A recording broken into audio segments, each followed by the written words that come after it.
এত খুশি কেন তুমি আজকে? অন্নপূর্ণা ঢুকেছে, অন্নপূর্ণা।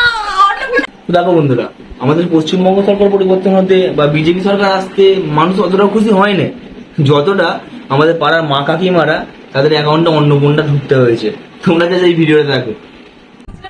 আরে মেসেজ ঢুকেনি, আমার ইনবক্সে দেখবি, আমার ইনবক্সে তো মেসেজ ঢুকেনি, ঠিক আছে? আমি এখন ইনবক্সটা চেক করলাম, ঢুকেনি। আমার কি হলো?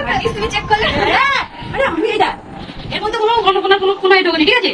আমার মনের মধ্যে হচ্ছে, দেখবি আমাদের কতদিন পেয়েছে, কেন কেন কষ্টটা হবে ভাব। তুমি খুব খুশি দাদু? হ্যাঁ, আমি খুব খুশি।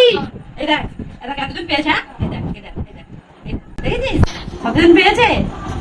আমি লিখে দিয়ে পেয়েছি। আর আমার সেই সব মা কাকিমাদের বলছি যাদের অন্নপূর্ণা ভান্ডার ঢোকেনি, কষ্ট পেও না, সুগন্ধির উপর ভরসা রাখো, ঠিক ঢুকিয়ে দেবে। এই মাসে না হলেও সামনের মাসে ঢোকাবেই, না হলে বলতে নেই তোমরা কোথাও একেই পরিবর্তন করে দেবে।